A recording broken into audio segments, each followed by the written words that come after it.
सीधे तौर पर मेरा कोई लेना देना नहीं है। मुझे तत्कालीन मुख्यमंत्री अशोक गहलोत ने अपने सरकारी निवास पर बुलाकर पेन ड्राइव देकर ये कहा था कि आप इसे मीडिया को सर्कुलेट कर दो। तो उनका ओएसडी होने के नाते मैंने तो आदेशों की पालना की थी। जिस तरह से पुलिस को मैंने ये जानकारी दी कि ऑडियो क्लिप्स कहां से आए, उसी तरीके से अब ये पूछताछ पूर्व मुख्यमंत्री अशोक गहलोत से होनी चाहिए कि उन ऑडियो क्लिप्स जो पेनड्राइव में थे वो उनके पास कहां से आए। चुनी हुई सरकार को गिराने की साजिश रची जा रही है, पैसों का लेन देन करके, एमएलएस की खरीद फरोख्त करके।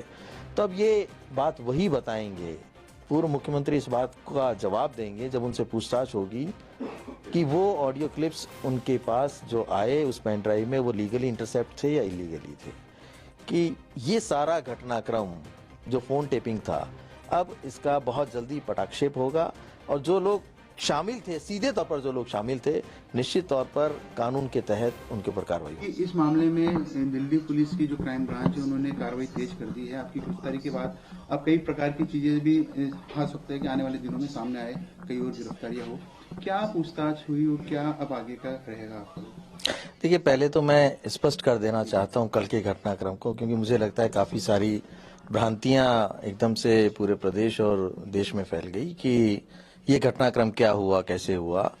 तो आपको याद दिलाना चाहता हूं कि मार्च 2021 में तत्कालीन केंद्रीय मंत्री गजेंद्र सिंह शेखावत जी ने मेरे खिलाफ एक एफआईआर दर्ज करवाई दिल्ली में, और उस एफआईआर को खारिज करने के लिए मैंने दिल्ली हाई कोर्ट में एक याचिका दायर की हुई थी, और वो याचिका पिछले 3 साल से लंबित चल रही थी। उस पर सुनवाई चल रही थी लगातार। तो 14 नवंबर को जो सुनवाई थी, उस सुनवाई पर मैंने अपनी उस याचिका को वापस ले लिया। कारण ये रहा कि जब मैंने इन्वेस्टिगेशन ज्वाइन कर ली और क्राइम ब्रांच को वो तमाम सबूत जो घटना से संबंधित थे वो हैंडओवर कर दिए, तो उस याचिका का कोई औचित्य नहीं रह जाता था। मैंने अपनी याचिका वापस ले ली। उस याचिका के तहत ही मुझे नो कोर्सिव एक्शन का प्रोटेक्शन माननीय न्यायालय के द्वारा मिला हुआ था। मुझे अंतरिम राहत थी कि पुलिस मुझे अरेस्ट नहीं कर सकती है, कोई कोर्सिव एक्शन नहीं कर सकती है। लेकिन जैसे ही मैंने याचिका वापस ली तो वो जो प्रोटेक्शन मुझे माननीय न्यायालय की तरफ से मिला हुआ था वो नल एंड वाइड हो गया।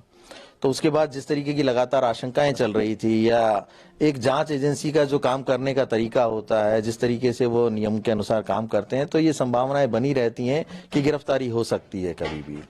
तो उसी के एंटिसिपेशन में मैंने 20 तारीख को पटियाला हाउस कोर्ट में अपनी एक अर्जी लगाई, और 21 तारीख को माननीय न्यायालय पटियाला हाउस के द्वारा मुझे अग्रिम जमानत मंजूर कर दी गई, मुझे अग्रिम जमानत दे दी गई। तो ये तो प्रोसेस था कि मुझे एंटीसिपेटरी बेल मिली हुई थी। उसके बाद कल मुझे वहां दिल्ली पुलिस में बुलाया गया। प्रक्रिया के तहत जो भी कानून सम्मत नियमानुसार जो कार्रवाई होनी चाहिए, क्योंकि वो एंटीसिपेटरी बेल थी। अब जब तक आप स्वयं वहां उपस्थित नहीं होगे और आपको गिरफ्तार नहीं किया जाएगा, तब तक तो आपको बेल पुलिस दे नहीं सकती ना। तो गिरफ्तारी की कार्रवाई हुई, गिरफ्तार किया गया। चूंकि मेरे पास में एंटीसिपेटरी बेल थी, तो उसी वक्त मुझे वहां क्राइम ब्रांच के द्वारा अपनी सारी फॉर्मेलिटीज पूरी करके वहां से मुझे रिलीज कर दिया गया। यानी वो सारा जो प्रोसेस था उसको कंप्लीट कर लिया गया। तो ये सारी जानकारी इसलिए मैं देना चाह रहा हूं कि कई तरह के भ्रम, कई तरह की बातें मैंने मीडिया के माध्यम से भी या समाचार पत्रों में भी सुनी। मुझे बेल अंतरिम मिली हुई थी, अग्रिम जमानत मुझे मिली हुई थी, और उस बेल को कल वहां बॉन्ड भरवाकर दिल्ली पुलिस क्राइम ब्रांच में मुझसे फॉर्मेलिटीज करवाकर जब अरेस्ट की कार्रवाई की, उसके बाद मुझे रिलीज करके वहां से छोड़ दिया गया।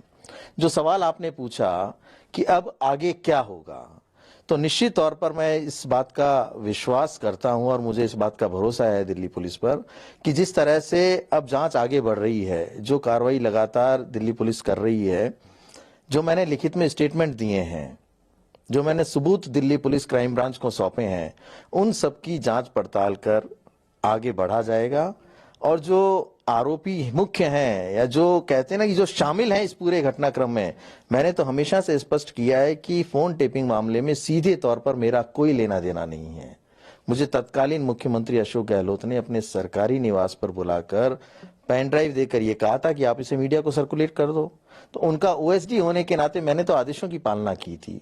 जिस तरह से पुलिस को मैंने ये जानकारी दी कि ऑडियो क्लिप्स कहां से आए, उसी तरीके से अब ये पूछताछ पूर्व मुख्यमंत्री अशोक गहलोत से होनी चाहिए कि उन ऑडियो क्लिप्स जो पेनड्राइव में थे वो उनके पास कहां से आए, वो लीगली इंटरसेप्ट किए थे या इलीगली किए थे। तो अब जांच उस दिशा में आगे बढ़ेगी और जो लोग भी इस पूरे घटनाक्रम में शामिल हो सकते हैं, जैसा कि मैंने पूर्व में भी कहा है कि जब भी कोई लीगल सर्विलांस होता है, लीगल इंटरसेप्शन होता है, तो गृह विभाग के तहत एक विशेष शाखा उस व्यक्ति को या उस फोन को सर्विलांस पे रखती है। उसके लिए बहुत से नियम, कायदे, कानून होते हैं, बहुत सारी परमिशंस ली जाती हैं, जिसकी जानकारी होम सेक्रेटरी को होती है, होम मिनिस्टर को होती है, प्रदेश के डीजीपी को होती है, चीफ सेक्रेटरी को होती है, प्रिंसिपल सेक्रेटरी टू सीएम को होती है, इंटेलिजेंस के जो डीजीपी हैं उनको होती है। इन तमाम उच्च अधिकारियों को इस बात की जानकारी होती है कि किस व्यक्ति के फोन को सर्विलांस पे लिया हुआ है और किसका इंटरसेप्शन हो रहा है।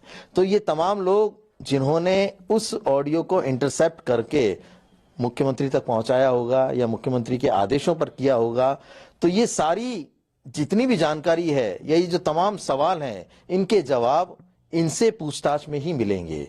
इन तमाम अधिकारियों से पूछताछ होगी और पूर्व मुख्यमंत्री अशोक गहलोत से पूछताछ होगी, तब दूध का दूध और पानी का पानी होगा कि वो ऑडियो क्लिप्स जिसमें तथाकथित रूप से केंद्रीय मंत्री गजेंद्र सिंह शेखावत जी, हमारे कांग्रेस के दिवंगत नेता भंवरलाल शर्मा जी और विश्वेंद्र सिंह जी और एक और कोई संजय जैन करके व्यक्ति थे, उन सबकी वार्तालाप थी, जिसमें ये सुनाया गया कि एक चुनी हुई सरकार को गिराने की साजिश रची जा रही है, पैसों का लेन देन करके, एमएलएस की खरीद फरोख्त करके। तो अब ये बात वही बताएंगे, पूर्व मुख्यमंत्री इस बात का जवाब देंगे जब उनसे पूछताछ होगी कि वो ऑडियो क्लिप्स उनके पास जो आए उस पेन ड्राइव में वो लीगली इंटरसेप्ट थे या इलीगली थे। तो अब जांच उस दिशा में आगे बढ़ेगी। मुझे यकीन है कि इस पूरी प्रक्रिया के बाद, देखिए, मेरी भूमिका अब लगभग समाप्त हो चुकी है। मुझसे जो भी जानकारी चाही गई थी, मुझसे जो पूछताछ होनी थी, मुझे 11 बार क्राइम ब्रांच के नोटिस मिले हैं पिछले 3 साल में। उसमें से 7 बार मैं स्वयं व्यक्तिगत रूप से उपस्थित हुआ हूं। 4 बार जो नहीं जा पाया उसका मैंने लिखित में जवाब दिया है। मैं पहले दिन से कोऑपरेट कर रहा हूं और आगे भी दिल्ली पुलिस का और क्राइम ब्रांच का मैं लगातार सहयोग करूंगा। जहां भी मुझसे इस सच्चाई को कहने की बात आएगी, मैं उस प्लेटफॉर्म पे इस बात को कहने के लिए तैयार हूं, क्योंकि मैं सार्वजनिक रूप से कह चुका हूं और वो सबूत भी दे चुका हूं जो उस पूरे घटनाक्रम के लिए जो प्राइम एविडेंसेस थे। तो अब ये जांच उस दिशा में आगे बढ़ेगी, इसका मुझे पूरा यकीन है। निश्चित तौर पर आने वाले दिनों में प्रदेश में आप कुछ ऐसे घटनाक्रम देखेंगे जिनसे उस समय की राजनीति के साथ साथ आज की राजनीति में भी बहुत बड़ा परिवर्तन आएगा। मान के चले कि जिस प्रकार से चूंकि आपको तो बाद आपको रिलीज कर दिया गया, लिखित में आपने एविडेंस दिए हैं, उसके आधार पर कुछ और गिरफ्तारियां जल्दी हो सकती है? बिल्कुल हो सकती हैं। देखिए, किसी भी जांच एजेंसी की ये पूरी प्रक्रिया होती है कि जो भी लोग शामिल हैं या जो सबूत उन्हें मिले हैं, जो एविडेंसेस मिले हैं, जो स्टेटमेंट उन्हें मिले हैं, उसके आधार पर जांच करें।